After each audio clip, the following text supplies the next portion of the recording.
Gusto niyo po bang gumaan ang pakiramdam niyo?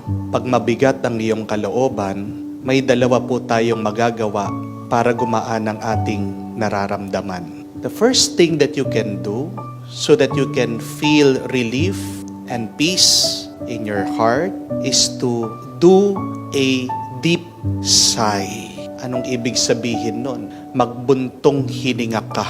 Paano yung buntong hininga? Huminga ka ng malalim, inhale, exhale, release mo, pabagsak, sabihin mo, no? Siguraduhin nyo lang po na nag-toothbrush kayo, ha? Baka maamoy kayo ng mga katabi nyo. Mahimatay yung mga yan. But try it. When you are stressed, when you are anxious, paggalit ka, naiirita ka, nalilito ka, naliligaw ka, magbuntong hininga ka. Try it. Inhale, exhale, bagsak mo, labas mo lang. And do it as much as you need it. Kailangan natin yan. Tingnan nyo, binigyan tayo ng halimbawa ng Panginoon. Nakikipag-away daw itong mga Pariseo sa Kanya. And what did Jesus do? The gospel said He sighed from the depth of His spirit. Nagbuntong hininga siya. Bakit ginawa ng ating Panginoon yun? Kasi dahil tao siya, nairita din siya, nagalit din siya. At ang pagkairita at ang pagkagalit, hindi naman masama. Tandaan niyo po, tao ka. Hindi mo maiiwasan na uminit ang ulo mo sa iba, lalong-lalo na kung meron silang hindi tama at mali na ginagawa. Di po ba? Ano ang masama? Yung nagtatanim ka ng galit, yung nagiiwan ka sa puso mo ng sakit ng loob. Kaya napakahalaga na magbuntong hininga ka. Dahil sa iyong paglabas ng hininga, parang inaalis mo din yung pangit, hindi tama, yung masama na iyong nararamdaman. When you do a deep sigh, you are cleansing your heart and your soul. Pag galit ka, huwag mong dadaan sa mura, sa masasakit na salita. Umpisan mo doon para gumaan-gaan ang iyong kalooban. Inhale, exhale, you will feel a certain kind of relief in your heart. Put a period in your pain. Paano mo tutuldukan yung sakit ng iyong kalooban? Sa pagbubuntong hininga. At pag tinuldukan mo yung masakit na iyong nararamdaman, ano yung susunod doon? Sana naman ngiti. Sana naman tuwa. Amen? Marami sa atin sinasabi, nakalimutan ko na yung nakalipas.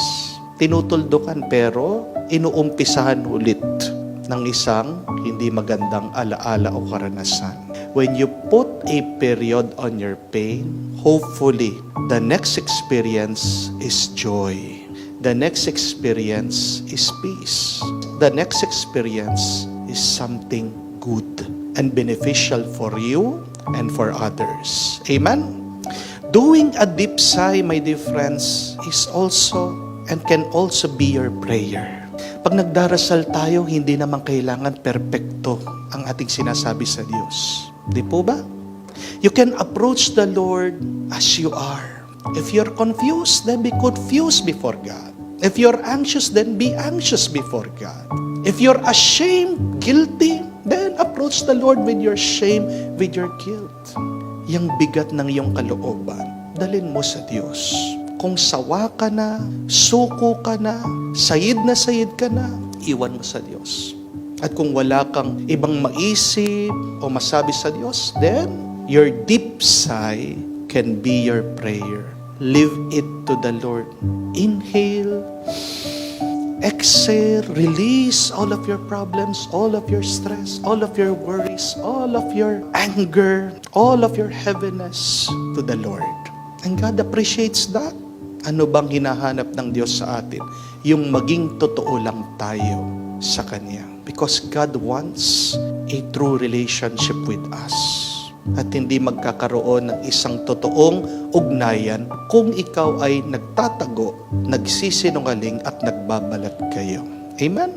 That is the first method. That is the first way to to experience the relief and peace in your life. Try, do it every day, make it as your prayer, a deep sigh. Magbuntong hininga ka. Sa gitna ng iyong mga problema, ito sana maging iyong panalangin at dasal. But secondly, pangalawa, kung gusto mong gumaan-gaan ang iyong nararamdaman, subukan niyo po ito. Stop pleasing people. Tigilan mo na yung pagsunod sa iba para lang magustuhan ka nila, para lang mahalin ka nila, para lang matanggap ka nila. Jesus never tried to please the Pharisees. Sabi ng mga Pariseo, magpakita ka ng tanda. Kung nagpakita ng tanda ang Panginoon, sana di na siya nahirapan, sana agad naniwala na sila sa Kanya, sana wala na siyang kaaway. Pero bakit hindi sumunod si Jesus dito sa request ng mga Pariseo? Because He's teaching us something. As we live our lives, do not live it by pleasing other people. Hindi naman tayo ginawa ng Diyos para pasayahin mo lang ang ibang tao, para maging alipin ka ng ibang tao. Kahit nga siya nang gumawa sa atin, pero hindi niya tayo pinipilit doon sa kanya mga kagustuhan. If you want to please the Lord, then please God freely.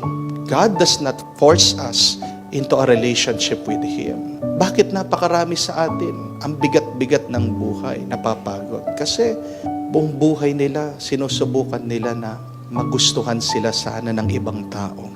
That is the problem with many of us. We try our best to please other people so that we can be accepted and loved.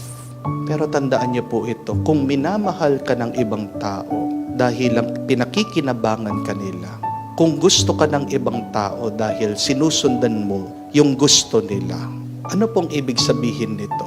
Anong tingin nila sa iyo? Hindi ka tao. Para sa kanila, gamit ka, laruan ka.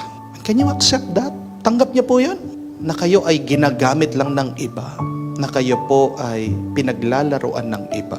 Na kayo ay hindi talaga nila tanggap dahil pag hindi mo na sila sinusundan, pag hindi mo na sila mapagbigyan, siguradong iiwan at iiwan ka, itatapon ka ng mga taong yan. Napakaganda nga ng kasabihan, remember this, you are not required to set yourself on fire to warm other people. Ang dami sa atin ganyan. Sinusunog ang sarili para ang iba ay hindi lamigin. Anong ibig sabihin? Sinasakripisyo ang sarili para lang ang iba ay maging masaya. Paano ka? Yung iba masaya habang ikaw ay umiiyak. You also deserve to be happy. Wag na wag mong isasakripisyo ang iyong tuwa para lang ang iba ay matuwa. Ano ang mas maganda? Yung kayong lahat ay natutuwa at masaya. Hindi po ba? Hindi po happy ending na yung iba masaya habang ikaw ay umiiyak at lumuluha. Ano ang happy ending ng buhay? Yung tayong lahat ay nakangiti, yung tayong lahat ay nagdidiwang. So, never ever hurt yourself so that others can find relief. Isa pa nga na paalaala, huwag kang matatakot na mawalan ka ng mga tao sa buhay mo. Mas matakot ka kung ikaw mismo ang mawawala dahil palagi mong piniplease ang ibang tao. Maganda pong tandaan yun. Do not be afraid to lose other people because you cannot please them. But be afraid of losing yourself. Hindi ka makakapagbigay kung ubos ka. Tandaan niyo po yun. Ang Panginoon, hinayaan lang niya yung mga gustong umalis. Kasi tandaan niyo po, no? People will hate you for who you are, but other people will love you for who you are. Kung hindi ka kayang tanggapin ng ibang tao kung sino ka, bakit mananatili ka sa kanila? Napakahirap, napakabigat na nagbabalat kayo, na nagsisinungaling ka sa sarili mo para lang mahalin ka at tanggapin ka ng ibang tao. So, stop pleasing other people. Kung tatanungin natin, anong kagustuhan ng Diyos para sa atin, alam niyo sasabihin ng Diyos na palagi din tinuturo ng isang santo, Saint Francis of Sales. God wants us to be who we truly are and be the best of who you are. Sino ka? At galingan mo kung sino ka ba talaga. Bakit po napakahalaga na maging magaan ang ating kalooban. Bakit importante na dapat tayo ay payapa? Kasi pag mabigat ang iyong kalooban, pag nahihirapan ang iyong puso, mahirap maglingkod, mahirap sumuyo sa Diyos. Amen? It is difficult to love, it is difficult to serve with a heavy heart. So we have to free our hearts from these burdens, from resentment, from pains. At paano mo gagawing magaan ang iyong buhay? Dalawa. Una, gawin mo dasal ang pagbubuntong hininga. Labas mo lahat ang nakakabigat sa iyong puso, damdamin, kaluluwa. Take a deep sigh every day, just like Jesus. But secondly, stop pleasing other people. First and foremost, please God. Do not ask, ano bang gusto ng iba? Pero mas mahalaga, tanungin mo, ano bang kagustuhan ng Diyos? At ang unang kagustuhan ng Diyos ay buhayin mo ang buhay mo kung sino ka ba talaga at galingan mo sa pagpapakita, pagpapakilala kung sino ka ba talaga sa ibang tao. Be who you truly are and be the best version of yourself.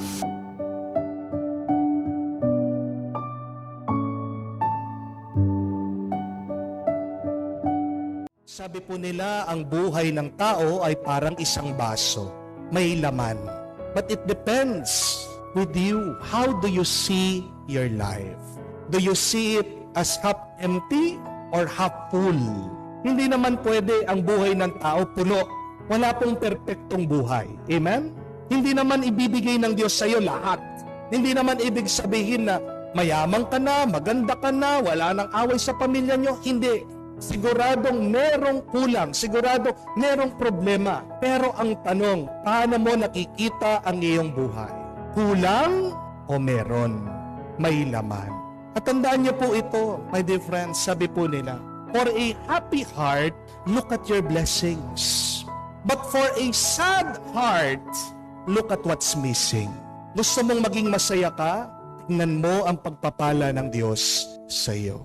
Pero kung gusto mo maging malungkot, maging depressed, mag-alala, palagi mong tingnan ano ba yung wala. Yan po yung dahilan bakit nagreklamo yung mga nakipagtrabaho. Hindi man sila mapagpasalamat na may kumuha sa kanila. Hindi man nila nakita na sila'y binayaran na. Pero bakit daw sila nagagalit? Kasi meron silang hinihintay, meron silang hinahanap, meron silang expectation. Gusto nila, higit pa ang tatanggapin nila. Saan nanggaling yung ganyan na giisip at paniniwala nila? Dahil daw, tinitignan nila yung mga ibang katrabaho nila kung ano ang tinanggap nila. Yan yung problema. They compare themselves with others. At nung ikinumpara nila ang kanilang sarili sa iba, ano yung naramdaman nila? Inggit. Tandaan niyo po yan. Kung tinitignan mo ang buhay ng ibang tao, sigurado kang maiinggit. Amen? At pag ikaw ay inggit, hindi malayo na ikaw ay galit. Ulitin nyo nga po, ang inggit ay galit. At ang mga galit, siguradong pangit. Amen? Kita na po ba kayong nag-aalboruto na nagbibisit, nagdadabog na maganda? Pagkaganda-ganda ng tao, may galit sa puso niyan, hindi niya maitatago, magkukulubot ang kilay niya, papangit siya. Yung kapangitan na yun nag-uumpisa sa puso, sa kaluluwa ng isang tao. Ano ang panlaban mo sa inggit, pasasalamat? Amen? Comparison is the thief of joy. Uulitin ko po. Comparison is the thief of joy. Nananakaw ang iyong tuwa pag kinukumpara mo ang sarili mo sa iba. Kung meron tayong isang kasalanan na ginagawa sa ating sarili, madalas, ano po yun? Yung kinukumpara natin ang ating sarili sa iba. It is a sin that we do to ourselves. And we hurt ourselves when we compare yourself to others. Tandaan niyo po yan. Di po ba? Do not compare yourself to others. Why? It is unfair to you. Hindi makatarungan ang ginagawa mo pag kinukumpara mo sarili mo sa iba. Bakit? Dahil kailangan natin tanggapin tayo mga tao, iba-iba tayo. Iba-iba ang ating mga magulang, iba-iba ang ating mga pinanggalingan, iba-iba mga oras sa kung saan tayo pinanganak. Iba-iba ang ating mga diskarte, iba-iba ang ating pag-iisip. Kahit naman ang mga kambal, magkaiba yan. It is unfair to compare yourself with others. Lalong-lalo na hindi mo naman alam kung anong pinagdadaanan ng iba. Naiinggit ka dahil ang iba, nakakapag-abroad na sila, nakakapagbakasyon sila. Hindi mo alam kung ano yung hirap na pinagdaanan nila, kung paano sila gumapang, mag-umpisa. Hindi po ba? Kung magkukumpara ka ng sarili mo, ikumpara mo lang sa iyo. Compare yourself with who you are yesterday. Because we should strive to be better than who we are yesterday. Yun yung pinakamagandang pagkukumpara. Ako ba ay nagiging mas mabuti? Ako ba ay nagiging mas banal? Ako ba ay nagiging mas mapagmahal araw-araw? Amen? Sa susunod po na magrereklamo kayo, tandaan nyo ito. Kung sa tingin mo, kakaunti ang pera mo, pasalamat ka pa rin. Bakit? Meron tao, baon na baon sa utang, walang-walang pera. Amen? Sa susunod na magrereklamo ka, lalong-lalo na yung mga anak niyo po, na hindi masarap ang pagkain, sabihin niyo po magpasalamat. Bakit? Merong mga bata, merong mga tao, hindi kumakain, walang pagkain. Sa susunod na magrereklamo ka, maliit ang bahay niyo, pasalamat ka. Kasi merong mga ibang tao, pangarap nila yung maliit mong bahay, wala silang bahay. Amen? Sa susunod na magrereklamo ka na maliit lang ang sasakyan mo, tandaan mo merong mga tao, naglalakad lang, walang sasakyan. Sa susunod na magrereklamo ka kung isa kang magulang, na maldita yung anak mo, rebelde, matigas ang ulo, tandaan mo, merong mga ibang magulang nangangarap magkaroon ng anak. Amen? At sa susunod na nagrereklamo ka, sinasabi mo, napakarami mong problema, ano pong kailangan nyong gawin? Ngumiti ka. Smile. Bakit? Magkano po ang ngiti nyo? Magkano pong ngiti ngayon? Ha? Di ba libre lang? Kung kaya mo pang makangiti, ngumiti ka. Dahil ang ngiti mo, pangarap yan ng mga taong may sakit, may karamdaman, na kahit na gusto nilang ngumiti dahil sobrang sakit na kanilang tiyan ng paa, nagdadialysis sila, nagkikimo sila, gusto nilang ngumiti, hindi sila makangiti-ngiti. Ikaw hindi ka nagkikimo, hindi ka nagdadialysis, hindi masakit ang paa mo. Yung iyong health, sobra-sobra yan sa 1 milyon. Amen? Magkano po ang naho-hospital ngayon? Kung na-hospital ka, ubos ka. Amen? Kaya kung wala kang sakit, ngumiti ka. Meron palaging dahilan para magpasalamat sa Diyos. Dahil pag tayo nagpapasalamat sa Diyos, isa lang ang ibig sabihin, may utang na loob tayo sa Diyos. At tanong ko po sa inyo, sinong gusto niyong binibigyan? Sinong gusto niyong palaging tinutulungan? Yung marunong magpasalamat o hindi nagpapasalamat? Yung nagpapasalamat, hindi po ba? Sinong gusto mong tinutulungan? Yung may utang na loob o walang utang na loob? Yung may utang na loob, hindi po ba? Sinong gusto mong tinutulungan? Yung nag-appreciate o yung nagre-reklamo pa? Yung nag-appreciate. Tandaan niyo po, what magnifies the blessing, what multiplies the grace of God is always thanksgiving. Kung gusto mong dumami ang pera mo, magpasalamat ka muna. Amen? Gusto mong dagdagan pa ng Diyos ang buhay mo, kahit na nasasaktan ka, nahihirapan ka, magpasalamat ka sa Diyos. Kung naiinis ka dyan sa asawa mo, pasalamatan mo ang Diyos. Tignan mo yan habang nagpapasalamat ka, gaganda yan, gwagwapo yan. Di po ba? Ano ang nakakapaggaan sa ating buhay? Hindi po yung mga bagay-bagay na nasa labas, kung hindi ang nasa loob. Exercise the muscle of gratitude. Because with gratitude, you will become great and God will bless you more. Amen? Yeah, every day, araw-araw, pagkagising po natin, sabihin natin, Lord, thank you for the blessing. Thank you for the gising. Yun lang po, sapat na. Magiging masaya kayo at aapaw ang grasya ng Diyos sa buhay niyo.